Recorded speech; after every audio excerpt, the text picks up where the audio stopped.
To go from 75 to 100. Yeah, very, so far. And then Go.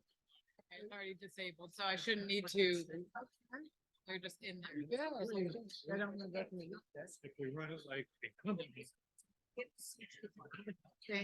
Yeah, we should. I mean, not everyone choose to share their camera, but you could always look at the list. But you've got a budget. This. Well, we could always, yeah, confirm. You're 48%.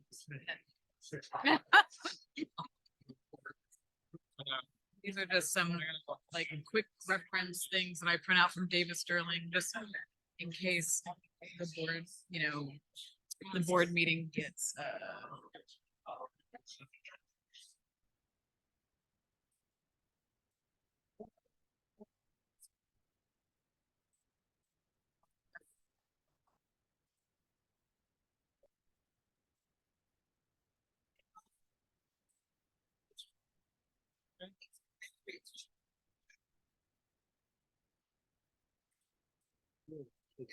Oh, we have to do that.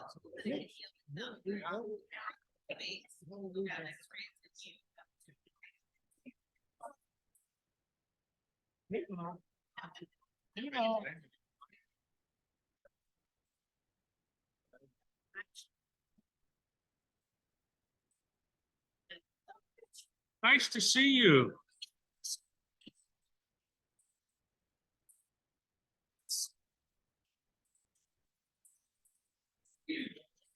There are people here who I've never seen before.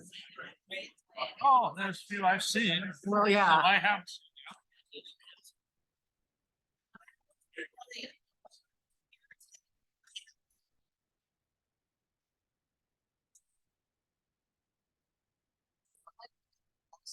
I hope not.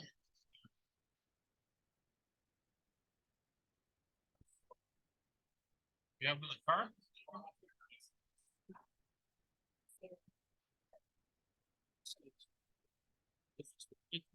Twenty 23 reserves. Nice game.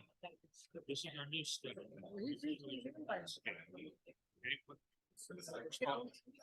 I told them. Yeah, but This is how, this is.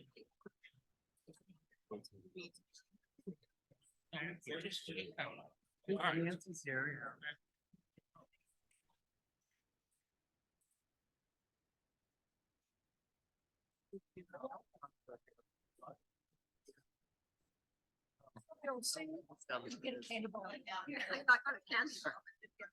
Hey. No. Is it showtime yet? Get noted? Then do we say refer to the minutes of their meeting? Oh, there it is. Oh,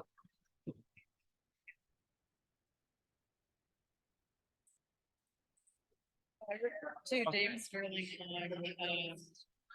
Yeah, say. timelines. And it does, it basically gives me set reasonable timelines for members to speak. Apparently it's been standard for me to follow. So I'm gonna start tonight, with the amount of people that we have here. And I'm gonna give like a 3-minute. If they go, 3 minutes, and then in 5 minutes, I'm gonna have to. So you guys are okay with that? Yep, yep.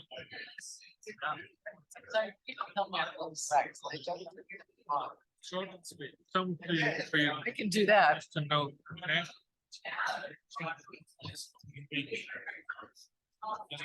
Your help.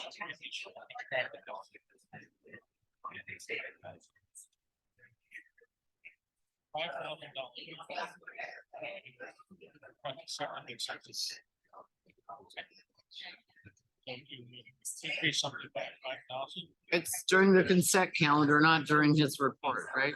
Okay.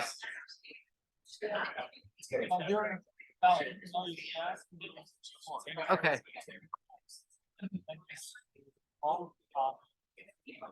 Actually, have a my mentor, Okay. my manager to train me, that's what he. Yeah, that's how it works. Yeah. Oh, that's right. Okay. Oh, I could have helped you.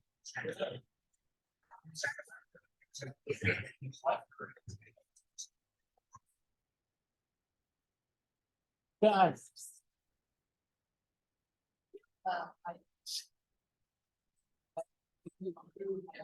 Oh my gosh, my neighbor is there too. We're the one in the bottom right-hand corner of the Zoom. Zoom.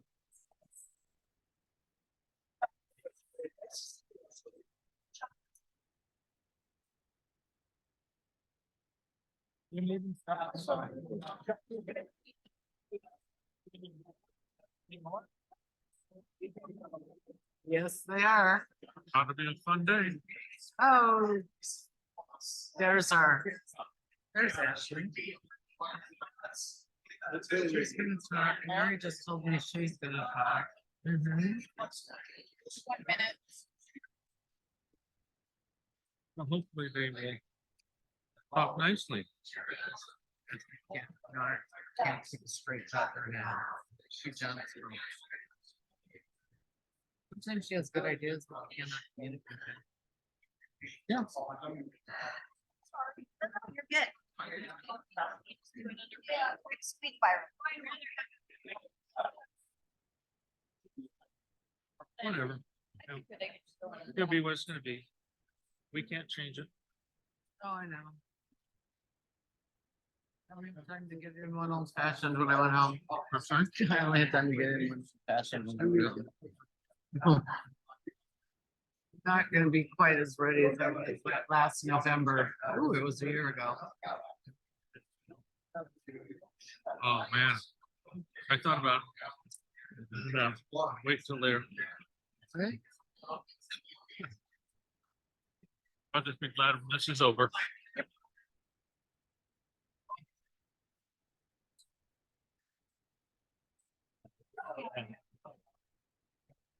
Because next year. ain't gonna happen this year. What's that?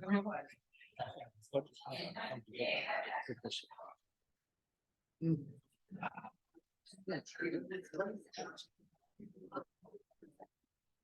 What do you mean? It's not gonna come together the way it did this year.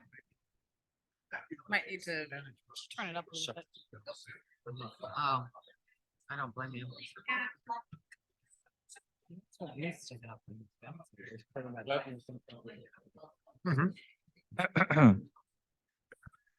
And thank you for all the hard work.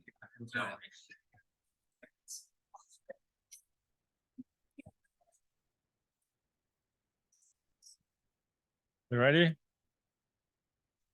Ready? Turn up your microphone. Can you hear me? It's Very green. little. Okay. Okay.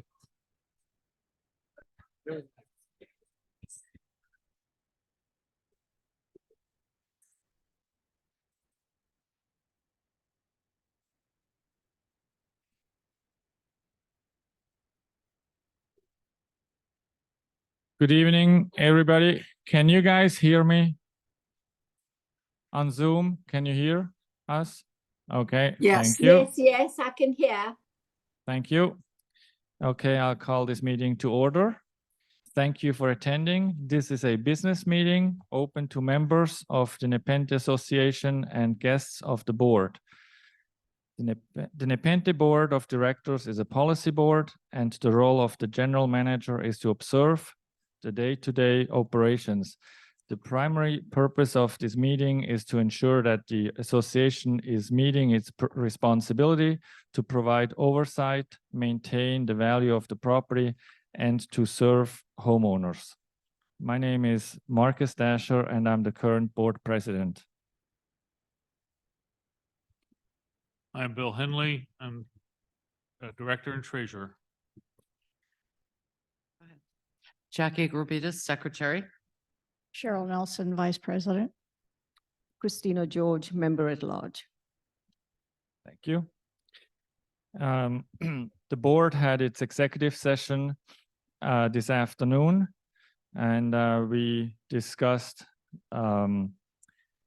some litigation matters relating to the formation of contracts with third parties, member discipline, personal matters, and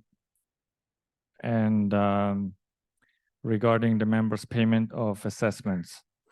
The board took the following actions at the October 4th and October 25th, 2023 executive sessions. Contracts proposals were approved as follows. The first one, proposal in the amount of $43,785 for the Grove Total Tree Care for recommended tree work in Zone 6. Number two, proposal in the amount of $2,600 per month for elite service experts for a 1 day per week on-site maintenance technician for Nepenthe. Number three, the board approved the 2023-2024 insurance renewal proposal from Russo Insurance as amended.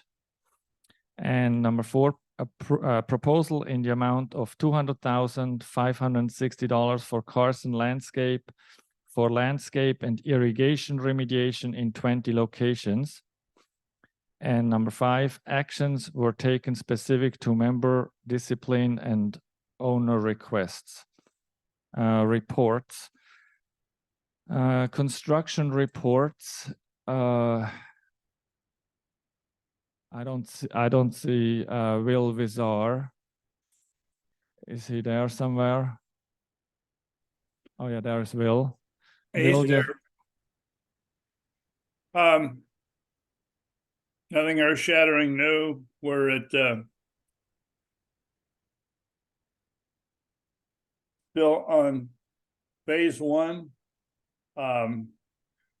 98 or 57% units completed, 51% build of the total, 100% of the group, 98% of the total build. And this has been reported repeatedly, we're running over estimates.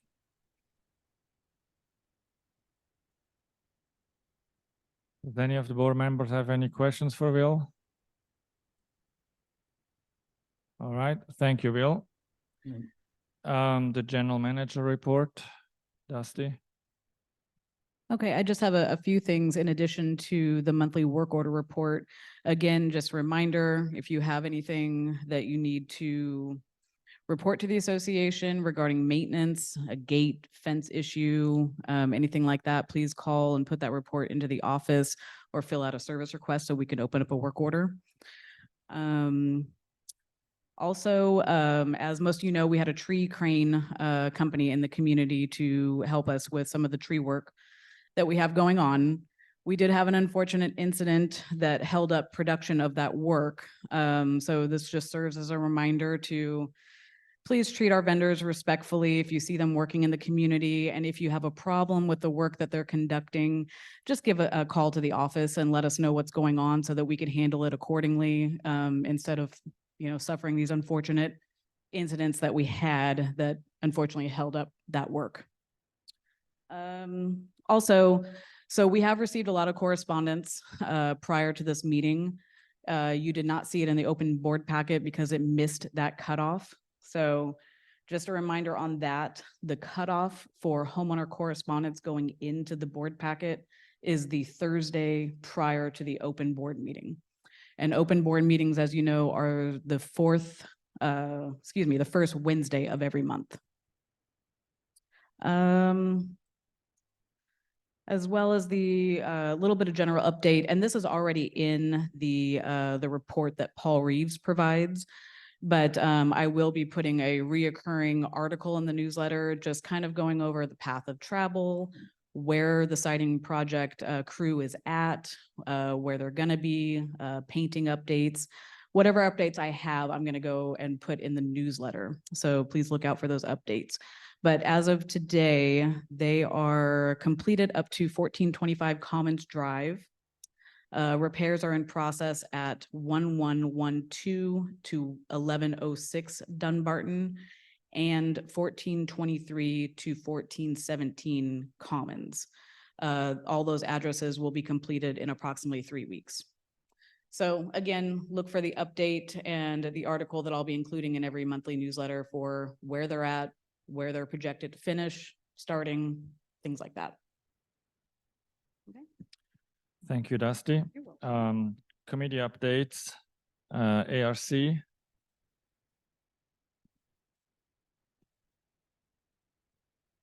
Good evening. I am Alan Waters, Chair of the Architecture Review Committee. I have nothing to add to the minutes for this month. Does any members of the board have questions? I do. The one door application that you approved a door that is unique. It's not like any other door in the community, and I just wondered why that was acceptable.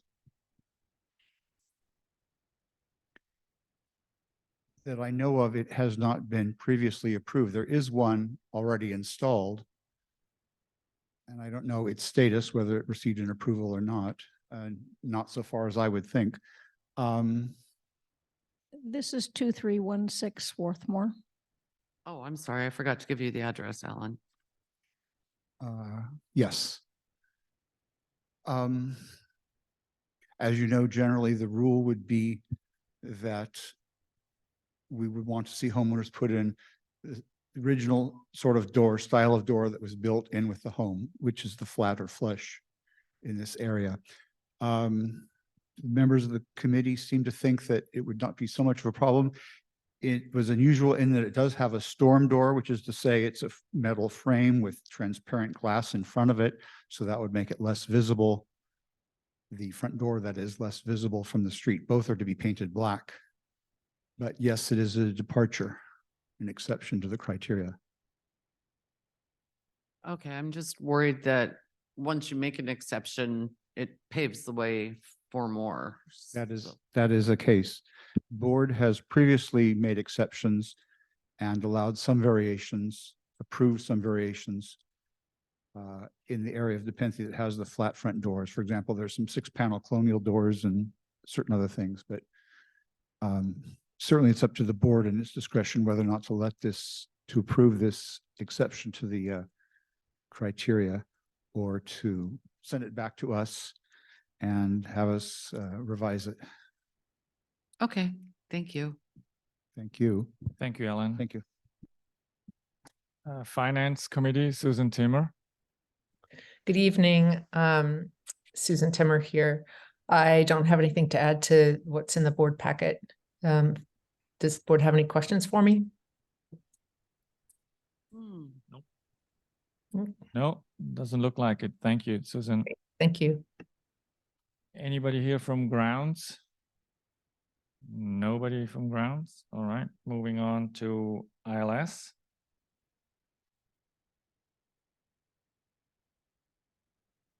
Good evening. How are you folks tonight? A couple of things. A couple of years ago, we brought up, the committee did the thing about getting defibrillators in the house, in the place. And it came up that there was be a liability involved with that if people didn't know how to operate it. And so that's why we kind of dropped the ball with it. But we did, in one of our minutes, we asked if the board would look into it and maybe contact the attorney to find out just what the measures of liability would be. Because none of us are getting any younger here, and it wouldn't probably be a bad idea to have it. And then some people even mentioned maybe even have a class for people if they wanted to attend it to learn how to work a defibrillator. That's the main concern about liability. So I just wanted to bring that up. And then several years ago, we didn't even have any handicap parking signs out here. And in 2012, and before I got my first hip replacement and I couldn't walk.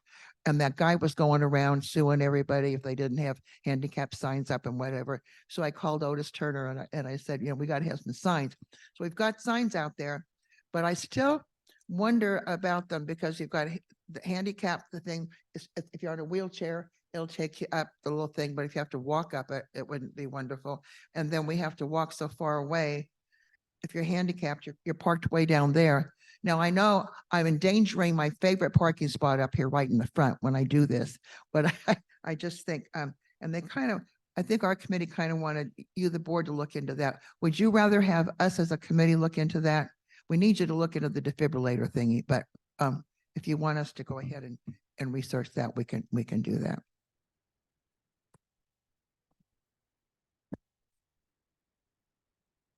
I don't know what we need to find out to make sure we're ADA compliant. We would have to look into that. I guess the bottom line is how far does your parking have to be? And, you know, with the signs that are, we might be fine. We might be under, and they might have researched that before they put those signs up.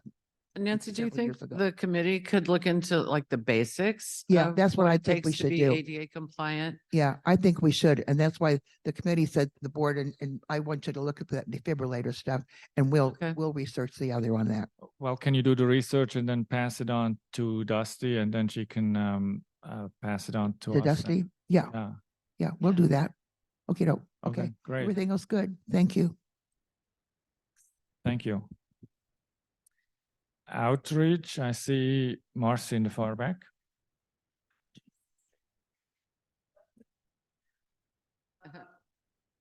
We had a really successful trunk or treat and hayride event on Saturday. If you missed it, I'm sorry you did. Most of our customers were not very big, about that high. Mhm. And we gave out 400 bags of candy. Wow. And we did have a couple double dippers, but I think in general, we had a really good event. So the next thing on our agenda is line dancing. Line dancing followed by a cocktail hour. Some say it should be reversed, but so that's going to be on November 11th at 5 o'clock. That's a Friday. So hopefully you'll come and see. You don't have to dance. You can watch and then drink, but you have to bring your own drinks. Sorry about that. And meanwhile, back at the ranch, we are working on our holiday party events and nothing to report on those. Any questions? Nope. Okey-doke. All right, well, thank you so much. Good job. Okay, now we have our first homeowners forum. I would like to remind everybody who would like to speak, keep it short, between 3 to 5 minutes, and keep it on point, please, okay? First person to my left somewhere, okay, Don Lancel.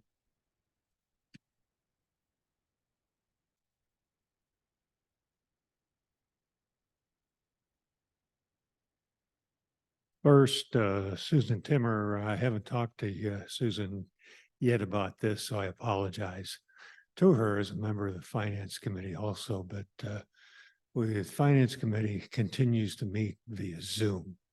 And I very much would like to have the Finance Committee meet in person, as is the board and other committees. And I just wanted to say it here so it's on the record, the request to do that. Thank you. Thank you, Don. Right side? Nobody on Zoom?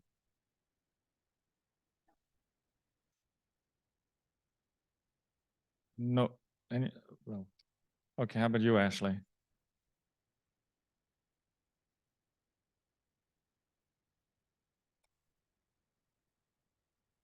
Well, thank you. I just wanted to point out, I know it's on the agenda, adopt the budget, but I don't think this is any time for us to be raising the dues that much. It's a 10% increase. And, you know, there are so many unknowns right now with the paint and siding. We're not finished with that. The non-potable water issue. And why can't we just wait until we approve those big projects? And you know, none of us here as homeowners know what these big projects are. And I attended the finance committee, even though the reserves is saying in a few years, oh, well, last year's reserves, we reduced it by 200,000. But the problem is we keep spending everything that we allocate over and over again, year after year. And it just isn't stopping. And that's why we're down to 48.5% funded. And I don't care if he says it doesn't matter, because it does. And it affects our property values. I hope everyone comes up today and says something about the dues increase. And if we reduce the landscape allocation for next year, that would reduce our dues a lot. So there's a lot of people on fixed incomes here. And I just think we shouldn't be spending that kind of money. So. Thank you, Ashley.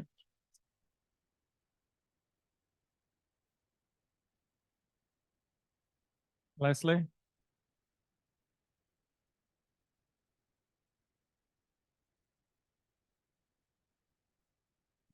So I wasn't going to talk about this, but having been invited to do so, I personally don't have a problem with the dues increase. I think the nature of the inflation, our insurance escalated a little bit because of the claims last year, et cetera, stuff goes up. So that's all I'll say about that. I wanted to mention one little thing about the sprinklers. Since your guy is going to do some kind of remediation, the ones that are supposed to twirl, a lot of them don't. And so you get dead patches and green patches and dead patches and green patches.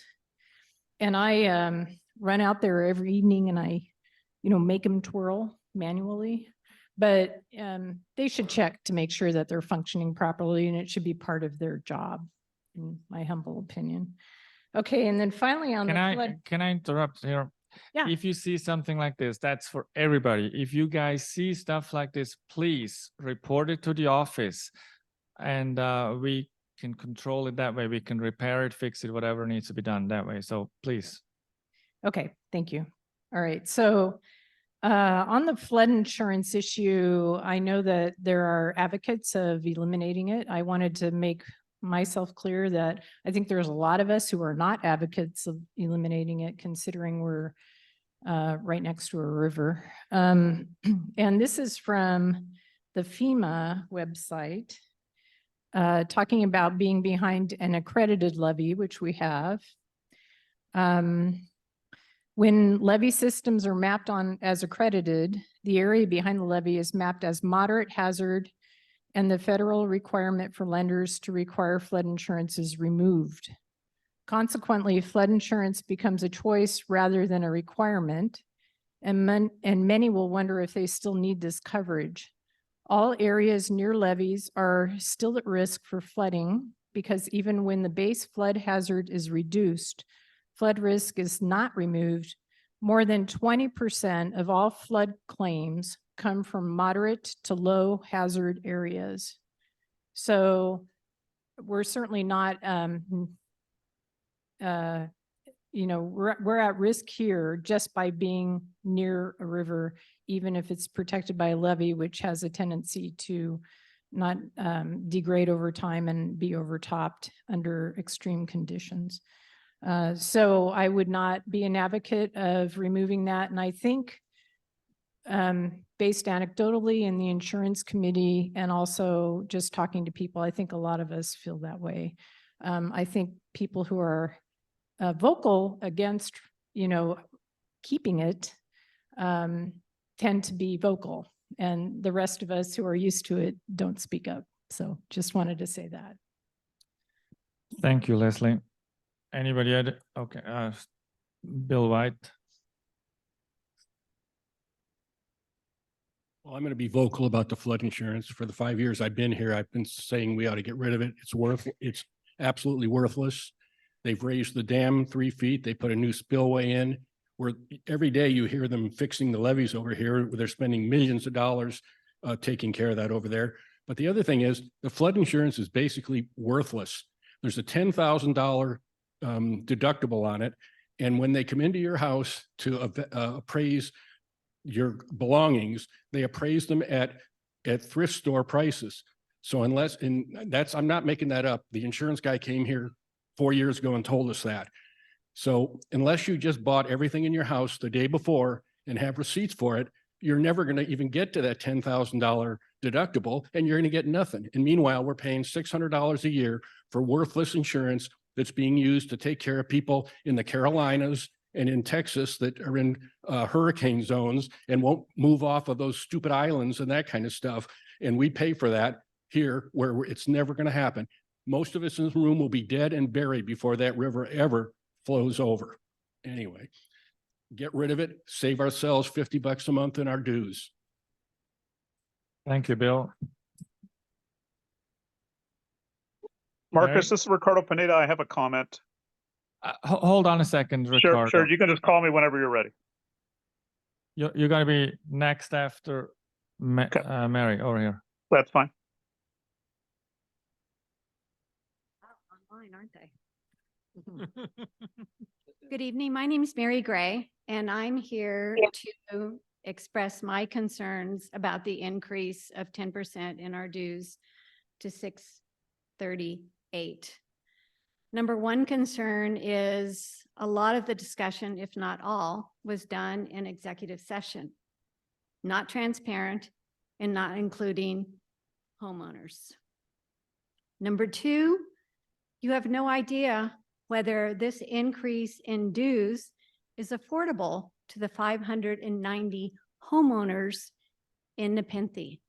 You don't know if the increase in dues will result in people not being able to afford heating their homes, buying food, paying for medicine. You never asked. And you never asked if any other people have ideas about whether they want the level of services at the cost of these dues. No one was asked. There was no homeowner forum. There was no survey sent. You represent us. So if you truly cared, I would think you might want to ask us. I'm going to use as an example a neighbor of mine. You know her as someone who owes $17,000 in back dues. I know her as someone who was a very proud woman, a Sacramento Bee reporter who got really sick and had to make a choice: pay for food, heating, and medicine, or dues. She had a reverse mortgage. She had sold her car. She didn't really have a choice. I brought her groceries to help her out, but she had no money. You have no idea if there are other people in our community who are on the edge like that. I would suggest that you might want to find out before you increase the dues. Thank you, Mary. Ricardo? Can you hear me okay, Marcus? I can, yes. Okay, I just wanted to report that at the last board meeting, and I've been out of the country the last couple of weeks, but at the last board meeting, I mentioned that Assembly Bill 1572 was sent to the governor, and that's the one that somebody just mentioned about potable water. It's a ban on potable water for ornamental turf. That's in the kind of the title of it. And apartments and private residences were excluded from the requirements.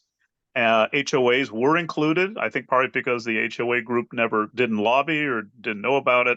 But that bill was, I did check a couple weeks ago, and that bill was signed by the governor. So that hammer, in theory, comes down for HOAs beginning in 2029. So I'm sure the city of Sacramento will be communicating to properties where it applies to. So to me, it's kind of distressing. It's not so much that in theory the bill is bad, but it pick and chooses who it applies to, and regardless of geographic area. And I think that's basically unfair. And then somebody made a comment about flood insurance. I can go into a lot of details. I work on the levees. I've worked on Folsom Dam, work with the National Flood Insurance Program, but my comments would be too lengthy for this, but the majority of the premium does go for your structural damage, not for your contents. So, and if a levee were to fail, I think the models show that there could be up to 8 feet of water and that would be substantial structural damage. And, we'd have to look at financing in order to recuperate, essentially to rebuild the structures and be able to move back. The 250,000 in structural coverage would not be enough, but I could go into a lot more detail. I'm happy to answer any more specific questions about the status of the levees and the dam. Thank you. Thank you, Ricardo. We have one hand raised on the Zoom. Ruth, To Carol Duke, Ha- had oh. her hand raised first. And then Ruth. let's do Ruth first. Hi, this is Ruth LeBlanc. I live over on Dunbarton. I have a question regarding the assembly bill. I was wondering if it's possible during the time before it's enacted, if we could do some possibly lobbying ourselves or see if we can make an exception and add HOAs to the list of exclusions. Is that possible? If Ricardo knows the answer to that. Yeah. Okay. I'm Marcus. Am I allowed to answer? Well, we know what this is, and we read it, and we are working on this at this point. So let's move on at this point. Okay. Okay, that's fine. Thank you. John Baker. And we have Oh, Carol okay. Duke's hand still raised. Let's do her next.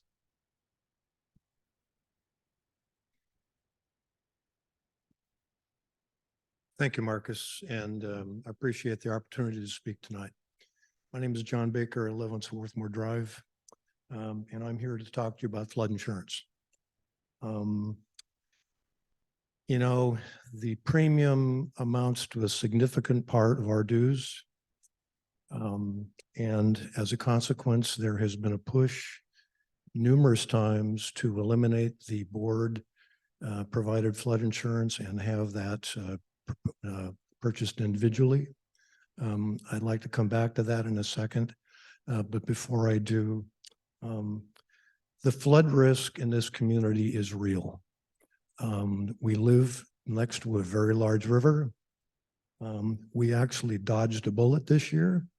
We had significant snowfall, record snowfalls. Melting snow is what causes floods here. That's what happened in 1986 and 1997. We were lucky because this year the spring and early summer were very mild, so the flows were very low compared to what they could have been. In my career as a civil engineer, I worked on levees, I evaluated levees, I designed levees, I constructed levees. And let me tell you that levees are typically built of soil. Soil is not your typical construction material like concrete and steel. Despite the efforts of the best engineers in the world, soil structures are very unreliable, unpredictable, and very variable.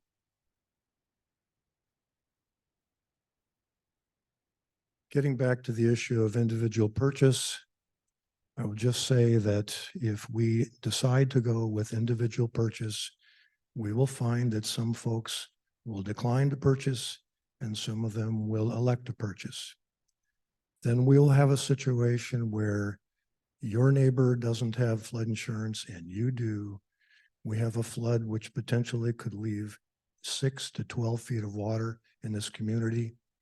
And then what are we going to do? The association will have to force those owners who did not buy insurance to make the corrections.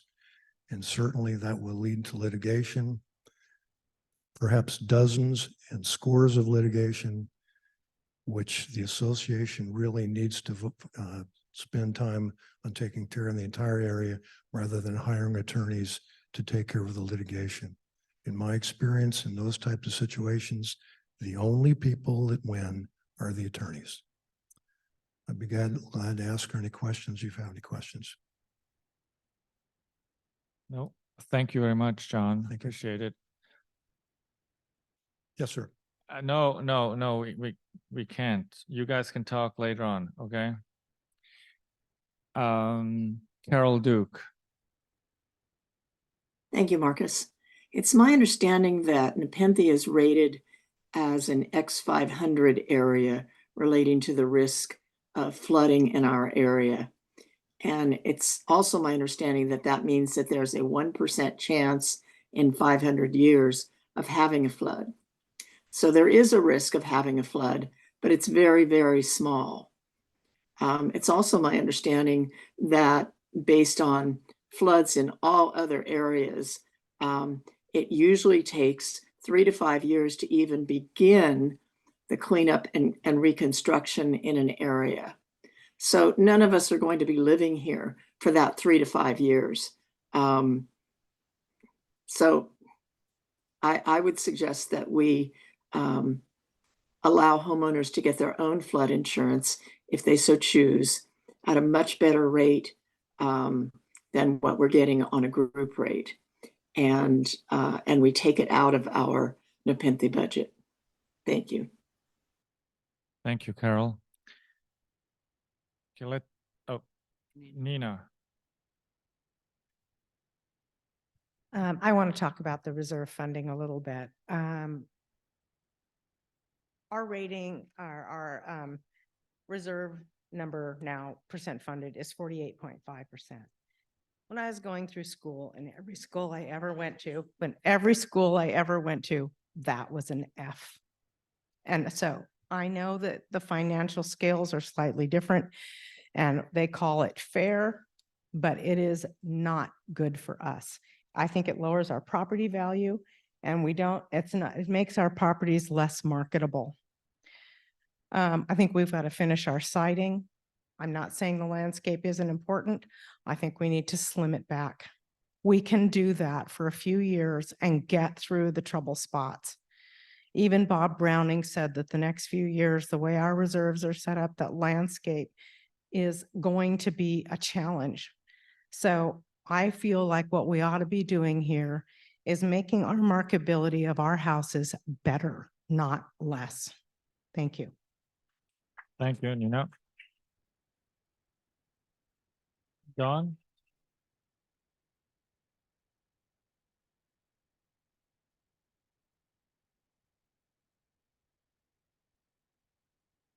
Good evening. I'm Don Elwinger, 1221 Vanderbilt. I'm just going to talk on the flood situation for a minute.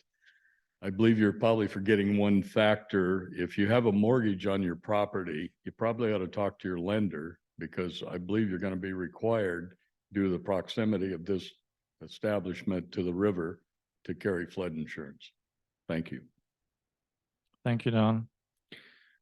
Anybody else in the room?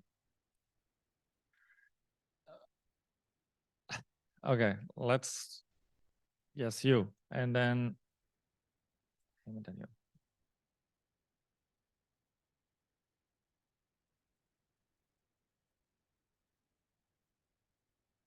I am unaccustomed of doing this.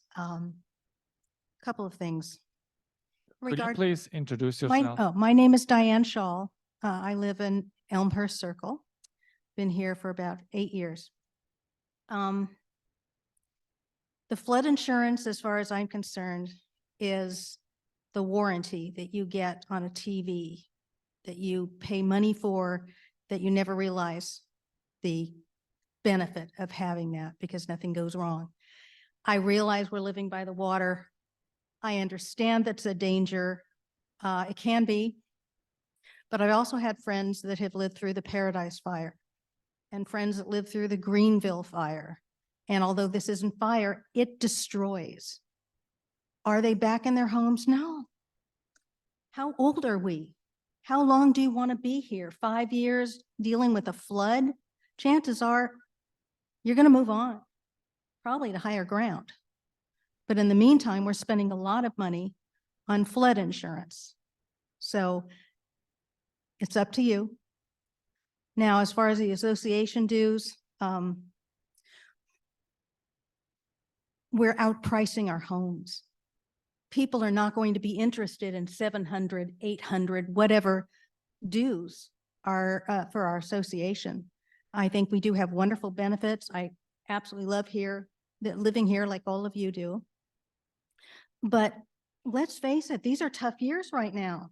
We have to tighten our belts, all of us, in our personal homes and the association as far as what we take care of and then what is necessary, the roof, the siding, maybe trim down a little bit in the landscaping and trim down a little bit in some of the luxuries that we have been privileged to have. And just be light on us. We're on fixed incomes. It's damaging us. It's damaging the value of our homes. Thank you. Thank you.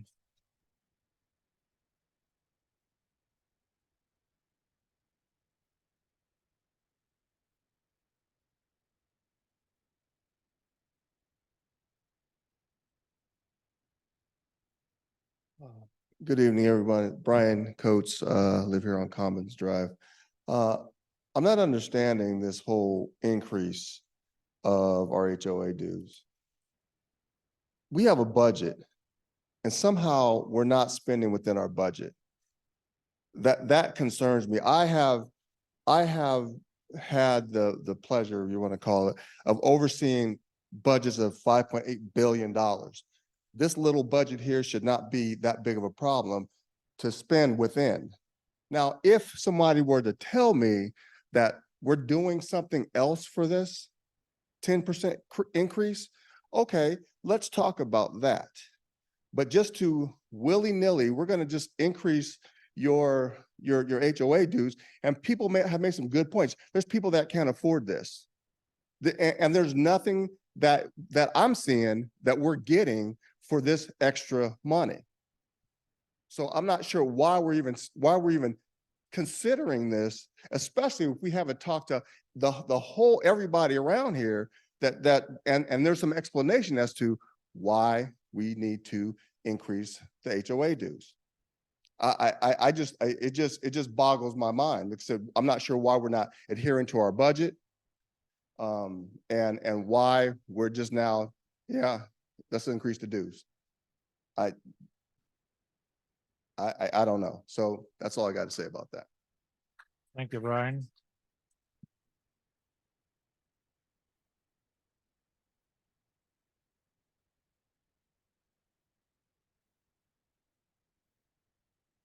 I'm coming through all right? Yeah, good evening. I'm John Apostle, 505 Elmhurst. And about 6 months ago, I sat in this very same room to listen to a candidates forum. And the prevailing message that afternoon was, we're going to have a lot more transparency. I'm here to make sure that we have oversight on the finances and everything else like that. And now we're listening to the other homeowners tonight, as well as my own personal opinion. I'm not seeing it. I think a lot of people made some very good points tonight. And again, what Nina brought up about the 48.5% funding, what does that mean? I mean, it's gone down over the last 4 or 5 years. And what risk does that present to this organization in terms of what's going to happen to our reserves and future dues increases in the years follow? Thank you. Thank you, John.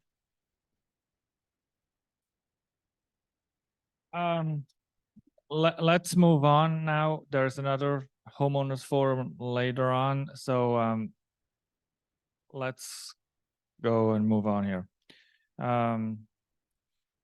Homeowner correspondence. Did all of the directors have a chance to read the correspondence? Okay.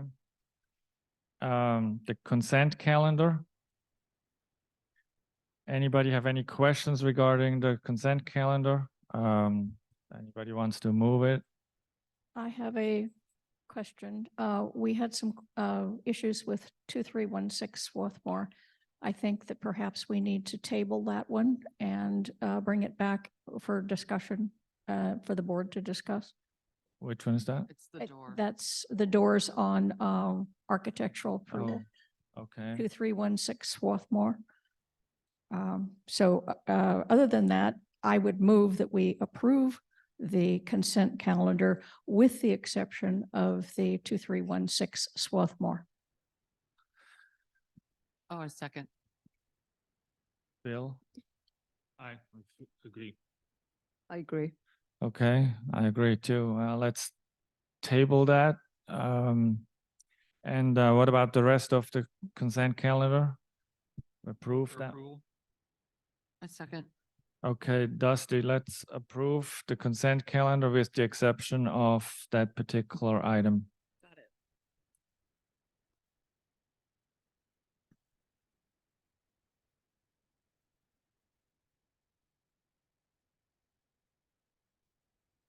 What's that? Go ahead. Are we good? Okay. The homeowner comment and correspondence, you did all this, Cheryl, thank you. Seems like you're gonna have a lot more to do for the next meeting. New business. So adopting the 2024 operating budget. Bill, do you want to talk about this a little bit? Explain to us a little bit? Be my pleasure. But before I start, I hate this thing.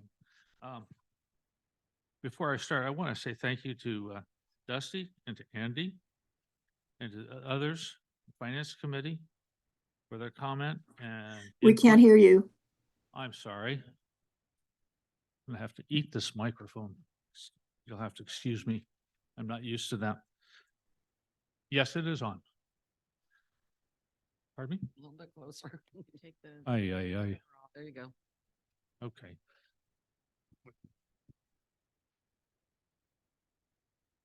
Yeah.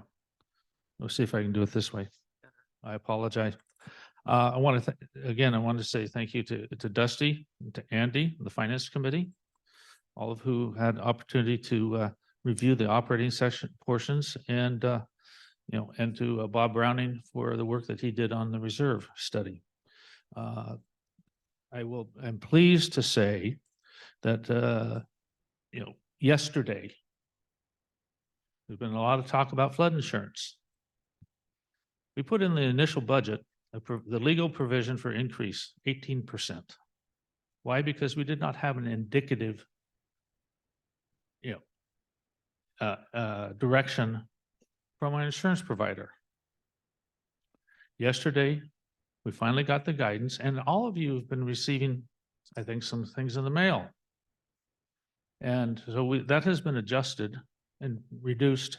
We used a 6% increase rather than 18%. That results in an $8 decrease in what had been initially recommended. There's a lot of questions about flood insurance, and we need to examine that.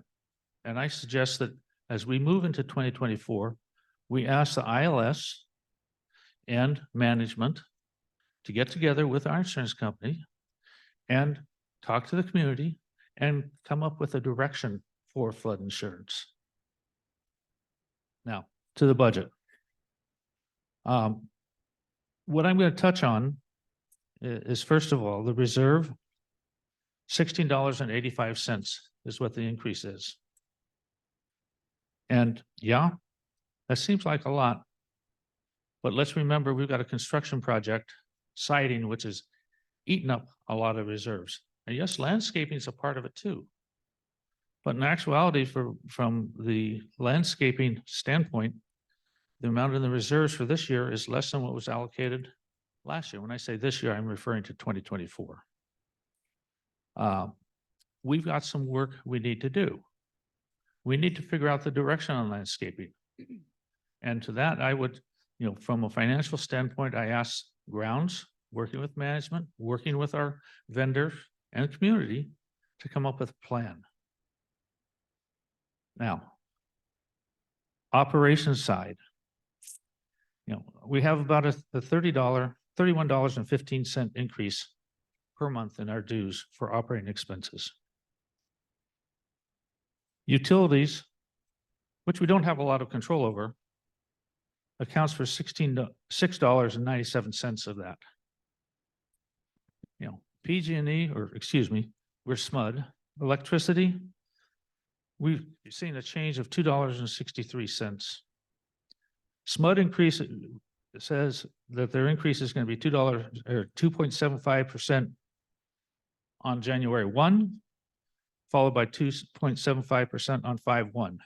That's about a 5% increase. Plus, we're talking energy. What's going to happen with electricity? That's what the rate increases say, but it could be more. So we've also put in a provision, looking at run rates and that, of about $10,000 for overrun on PG, on SMUD. Gas is $1.90 increase per month. PG&E says they're going to increase the commercial gas rates by 2.75%, January 1 of 24. We have no control over that. That's included in the budget. Water. Aye. We had a great meeting with a person from the city regarding water. We've got all these marvelous meters out there. Terrible data, terrible tracking. Well, you know, one of the things that we have to deal with is, sometime in the forthcoming year, hopefully we can push it into the 1st of January of 2025. We're going to be picking up the water bill for all of Nepenthe and allocating it back. But at this point, while the city is suggesting there's not an increase, I somehow question that based off the data. We need to develop a program with the city so that we can get onto the billing system that they want to establish. So Bill, I have provided, in the budget, we've provided $10,000 so we can engage consultants to assist us with that. That So you're results in referring- $3.12. you're referring to Wood Rogers, the Wood Rogers Yes, report. we have to engage them, re-engage them, because things have changed since they previously were involved. Is $10,000 the right number? I don't know. But I will tell you this, when we sat down with the city and they're talking about doing a piecemeal integration beginning in June of this year, wait a minute, this doesn't make sense. So we need some help there. That's $3.12 a month in water increase. Landscaping, we have contracted with Carson. We have 3-year fixed cost on our landscaping. It's 8.38% increase. That's $6.41 a month. We looked at negotiating maybe a 4% increase per year. That would have worked out to almost 13% increase over 3 years. Which is better? Wallet conscious. That's what we're trying to be.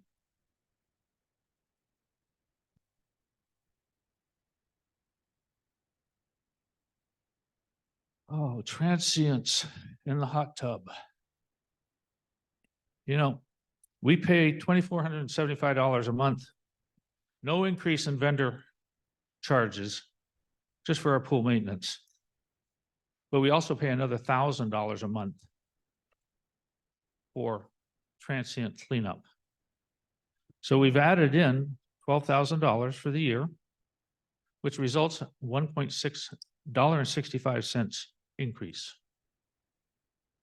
Notice I'm not talking about the 50 cents and this and that, because we've looked at all of them. Janitorial services, up $1.45. The vendor, they have 4% increase. That's not unreasonable from the vendor. They've got to pay their employees. They have other operating costs.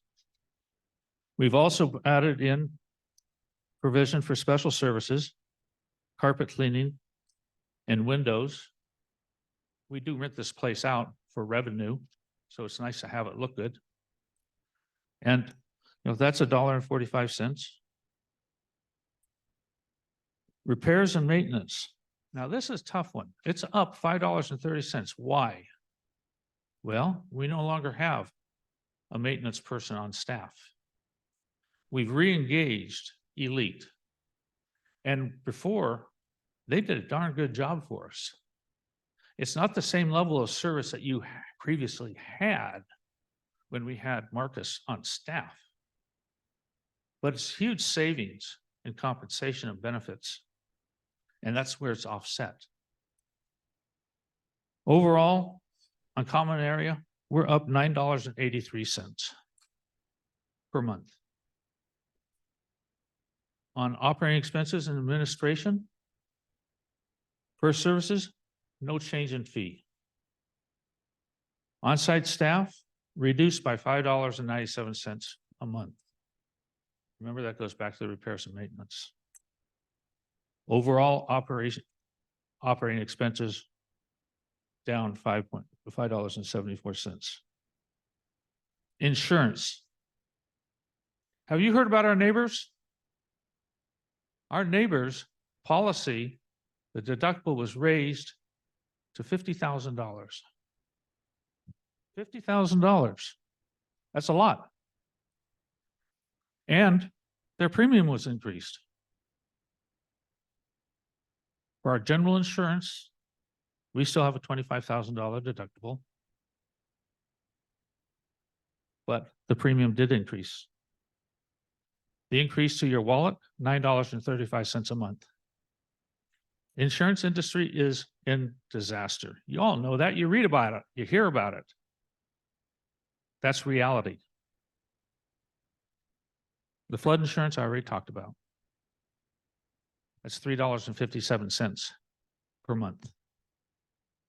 So when you get all up, you say, hey, this is the reality. Now, Hallie and I last Sunday went to McDonald's. Actually, Hallie went to McDonald's. She said, you know, let's get our breakfast sandwiches and hash browns. Now, it used to be you could get 2 sandwiches and 2 hash browns, you know, for 2 people for like $12, $15. $23. Ladies and gentlemen, that's reality. We have to accept that. We try this budget. It wasn't created in a vacuum. Was not created in a vacuum. It's reality. It's unfortunate. Now, do we have some opportunities? I don't know. Perhaps. Marcus, questions? Anybody, questions? Well, thank you. Great explanation, actually. Anybody else has questions? Well, No. I was just noticing though in the insurance, that's quite a substantial increase there. And not the flood insurance, but the general insurance as well in there, right? I mean, from last year, 135. Oh, yeah. Yeah. I mean, so that adds up as well. I mean, 48.69. I mean, Well, last year it was $20 out of our dues. and Yeah. this year it's 28. and a yeah, half. I mean, that's, So that's a huge increase. yeah, I mean, it's, what we're looking at is siding, painting. Those are the big ticket items, roofing, landscape. Those are the big ticket items in the Yeah. reserves. Absolutely. It's the construction project. When we're done with this siding project, we will have spent close to $7.5 million. Mhm. That was not planned when the reserves were built. Okay? We are reserve challenged. We are reserve challenged. We know it. And we've got to figure things out. So that I do ask Finance Committee, management, get together. Let's get together with Browning and let's study our reserves so we can set direction. That's what we have the committees for, to help us, the board, better understand what the tough decisions that we have to make. They're not easy.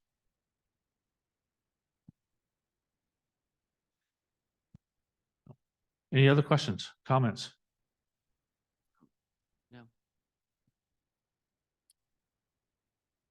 We'll come to the second homeowner forum later, okay?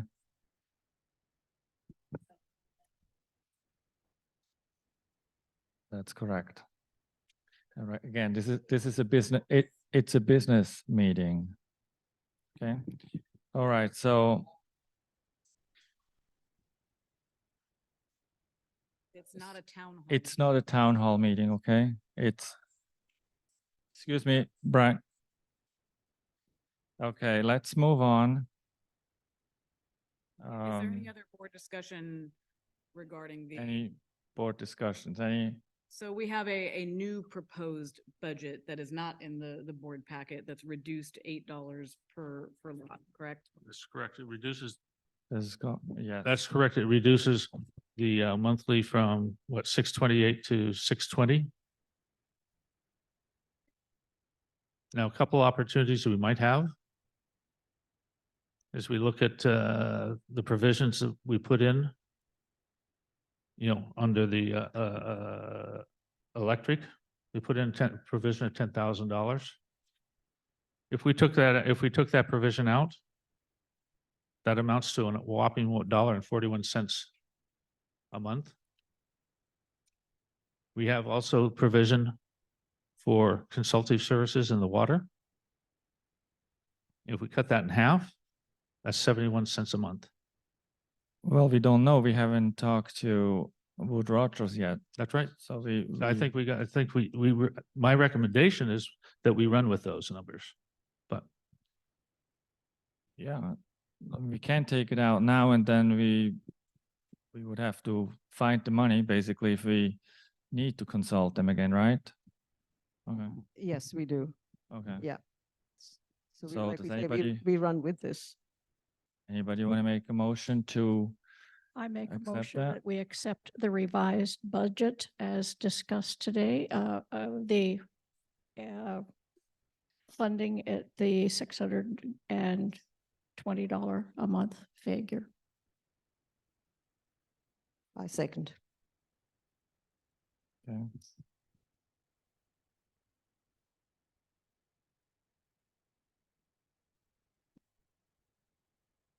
Dusty? Yeah, I got it. Okay, I agree. okay, aye. Okay, Very good. Thank you. approved, all right, okay. Adopt the 2024 reserve study update. Move for approval. Anybody second it? Okay, aye. Okay. All right, so now we're coming to the second homeowner forum. Ashley, I think you first.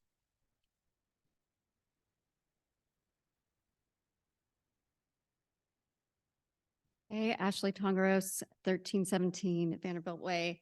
I was on the board, as all of you know, and John, you know, we took a lot of care in keeping the dues low.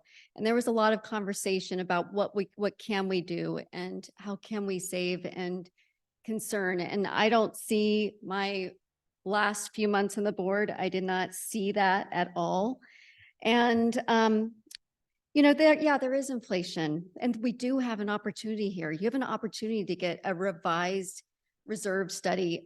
All that you have to do is just reduce the numbers in half of the landscaping and you would see. So interesting because this would reduce our dues by $40 a month. Wouldn't all of you raise your hand if you would like to see what our reserves would look like reducing the landscaping?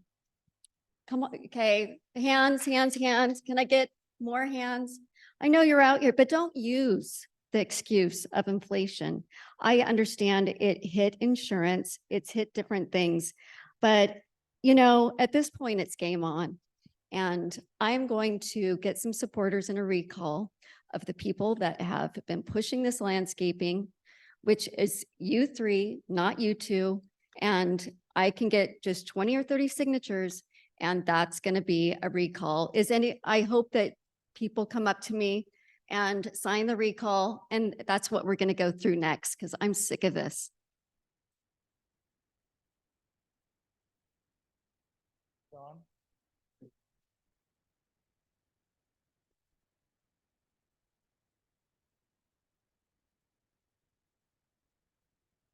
I didn't introduce myself last time. Don Lancel, 1010 Dunbarton Circle. yes, a budget been passed. But anytime in a business, and I realize this, everybody says, oh, this is the reserve fund and we've got to spend it. Well, no, just because it's been approved doesn't mean we have to spend it.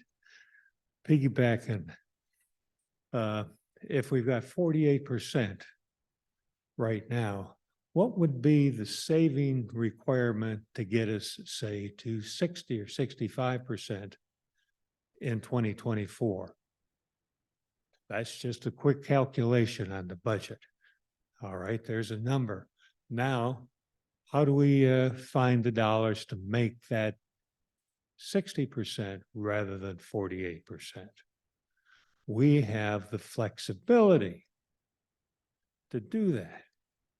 Just like any business, if folks that have been in a business with a budget, sometimes you just don't have the money to continue doing what you have done or what you planned to do.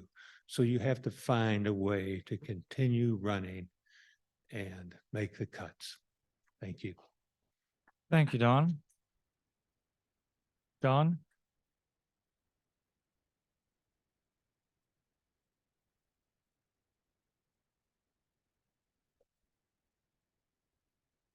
I would just briefly like to say that, Bill, I applaud you for your suggestion about evaluating the flood insurance with the community. This association has had group flood insurance for over 20 years. Many people are relying on that. To make a change, to get rid of it to individual coverage needs a lot more community input than we've had here today. We may find that the association members want to get rid of it, so be it. But right now, we don't have any support one way or the other. Thank you. Thank you, John. Barbara Bedo is online. Oh, yeah, and then after her. Okay, Barbara? Hi, thanks, everybody. Bill Henley, I want to thank you so much for explaining the budget.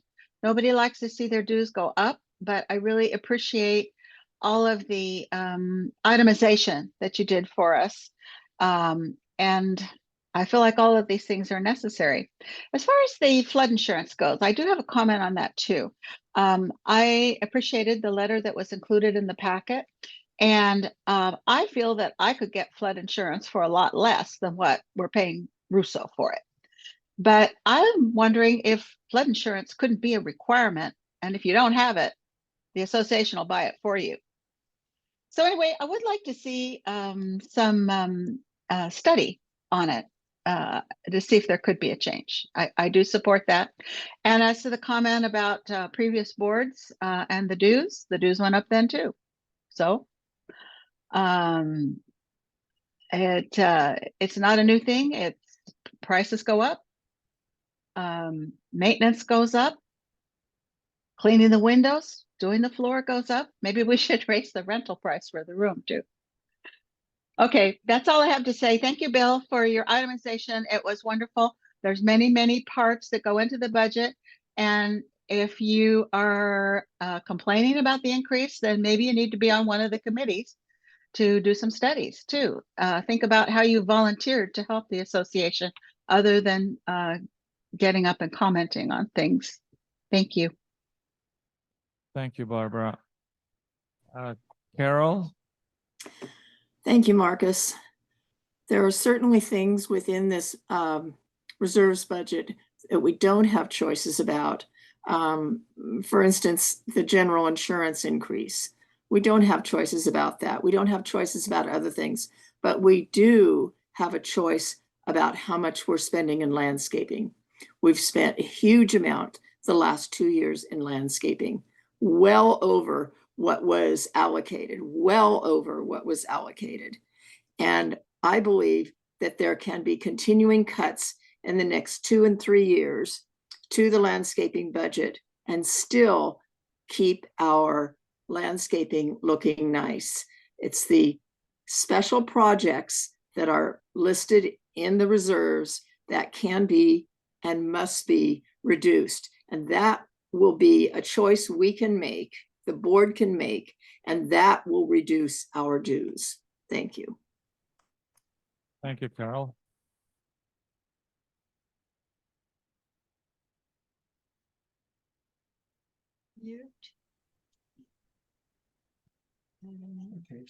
Raise your hand. Hi, Jerry Gelfand, 406 Elmhurst. Lots of great comments tonight. There's division, there are questions that need to be answered. But the one thing I want to comment on is thank you to this board for all the time and effort that they put into this. All of these people are volunteers and they deserve to be recognized and appreciated for that. It's okay to disagree. We all have our own rights to our opinions, but these people are just volunteers and they're putting in a lot of time and effort. Thank you, Jerry.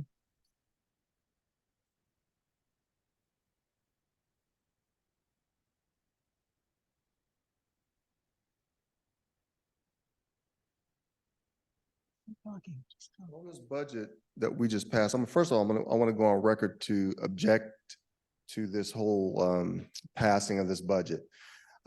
Because what I didn't hear, I heard one reduction, and that was because of we let our person go and whatever.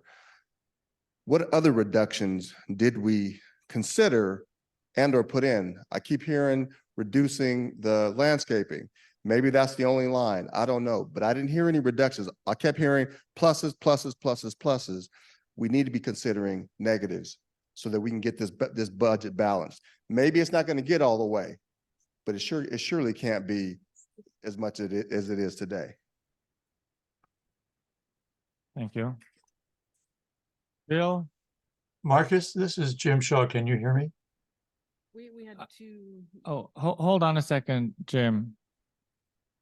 Just three quick things. First off, I think there's an attorney in town who will come out and tell us whether we're ADA compliant. Yeah, I don't think we don't we'll want let him. you use We it. don't want him here.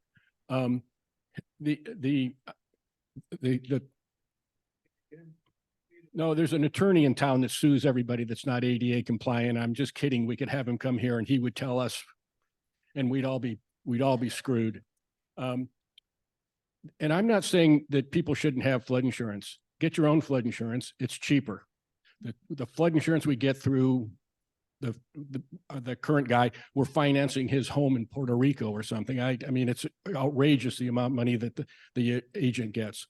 The other thing that the board really needs to consider is, and it has to do with the water issue. If Sacramento ever gets their act together and starts sending Nepenthe the bill for us, as I understand it, it's going to be included in the HOA dues. And so right now that would push our dues to $700 a month. Now we can explain to the owners, and hopefully you guys are that we won't be getting a bill from the city.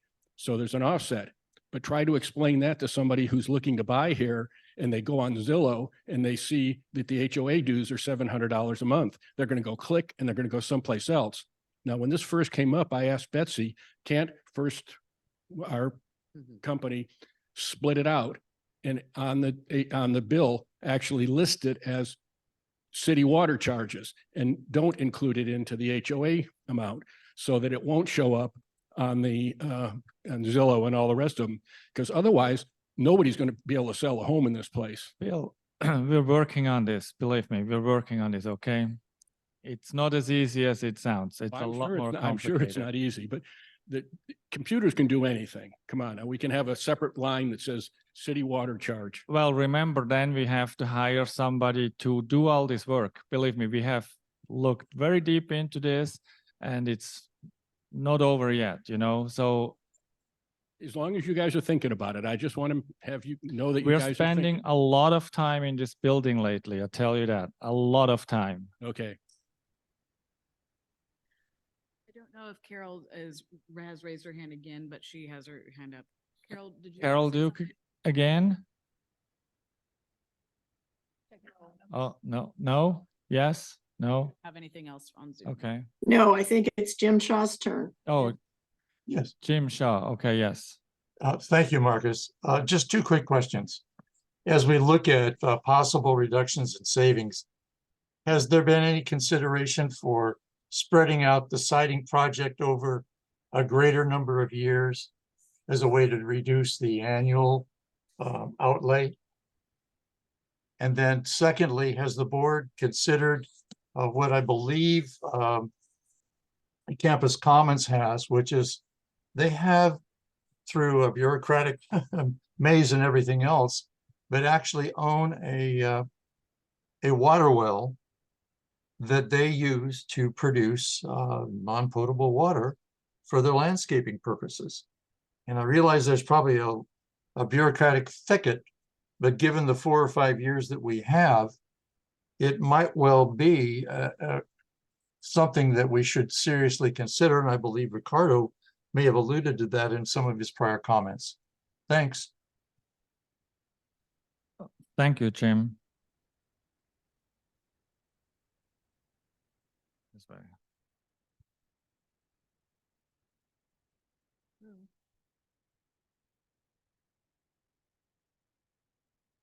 Someone said something about me.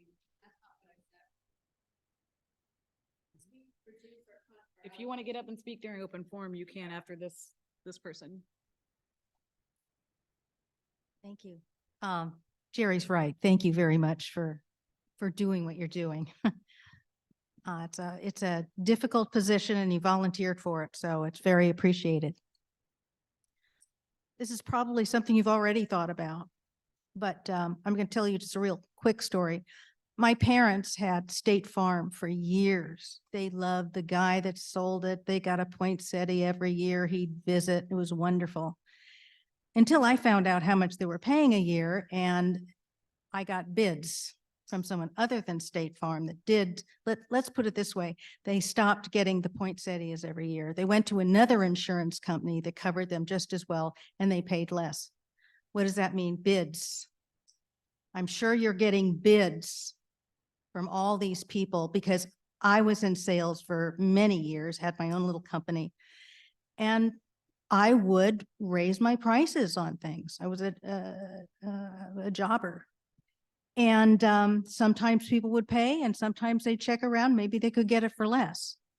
Times are tough. Maybe businesses would like to be able to get our business, which quite frankly, I think is very desirable. We spend a lot of money. So maybe we should start having someone give us bids instead of saying this is a landscaping company that we've had for years. They do a great job. Get somebody saying, look, I think what we can do with the landscape is let's change this. You're a new company. You give us different bids, not on what we have, but what we could have. Maybe different types of plants, different type of watering, different design that would be just as attractive, but maybe less expensive, especially for the water bill we're going to be getting in the future. Thank you. Thank you. We also have Will.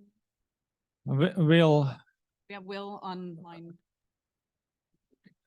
hold on, Nina, wanna hold on say- a second. okay. Let's do him first and then you. Having spent 8 years on the board and probably 12 on finance, I can tell you that in that time, I've never met anybody who wanted to spend more money. You can project lower costs in the grounds. The only way you're going to accomplish it is simply not to do the renovation that people are demanding. And if you choose to do that, if you choose to let areas go now in this last year, one of the things that jacked up costs was the fact that all those trees went over. And even though insurance covered the tree removal, you had to have restoration behind that, which pushed the costs up substantially. The other thing we're facing is that as you do the siding and painting work, if you coordinate the grounds work with that, which makes the most sense, it generates more cost concurrent. As far as stretching the siding and painting out, it doesn't, the reserve study is a 30-year study. Stretching it out doesn't change the cost. It's not a projected expenditure for a particular year. Those are just estimates. So I sympathize with the board. for the last several years, boards have been hedging a little bit on funding the full reserve projections. And every time you hedge, the next year it gets worse. So if there were a way to significantly cut the costs, a lot of people have tried to find it. I don't know where it is. Thank you, Will. Ashley? Oh, I'm sorry. Hey, no, okay. Sorry. Ashley again. So if I look at, so there was a comment in the chat about the $250,000 and no way it would make that difference. It's not that. So if you reduce the allocation in half, our current reserve contribution is, it's kind of hard for me to do this all on my phone. But basically I lost the page, but it works out. I think our reserve allocation contribution is about 578,000. You divide that by 12, divide it by 590, and it does work out to be about $40 a month. So I can send those numbers.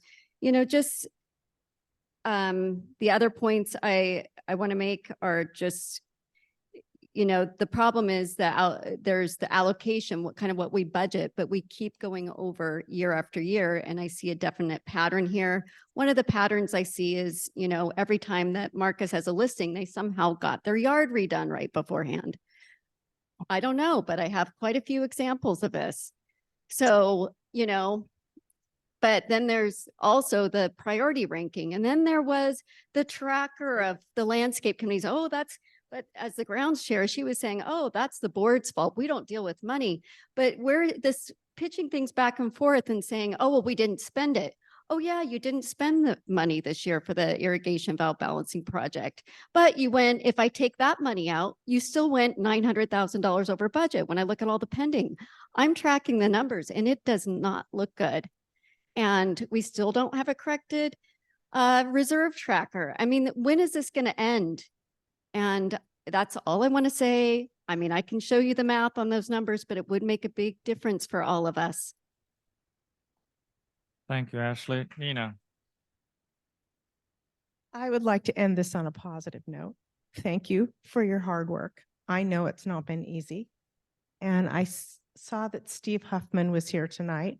I was hoping he was still here. He'd done a lot of work over time, and I thought he deserved the recognition. So I wanted to thank him for his efforts, and I know he's moving soon. So I think we can find a way with all of us here to start working better together instead of being at each other. And I'm willing to help do that. Thank you, Nina. Marcus, Anybody else? Marcus, Jim Shaw with one final comment. Jim? Yes, very much appreciate Will's comment. I guess mine was focused more not on total cost over time, as much more as an annual cash flow management approach. I may end up spending a bit more over the years, but as we look at the monthly outgo or assessment, perhaps that might be something to consider as you extend perhaps the siding project or other things that you know are really biting into the budget. Thank you. Thank you, Jim. All right. I think we're done.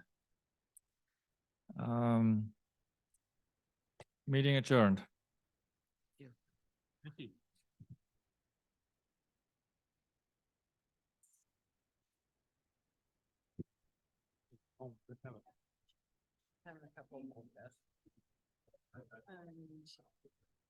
I can clean everything up. Normal said that we can always do it tomorrow morning. No, we don't have to move the tables. We just have to put the mics and mic stands away.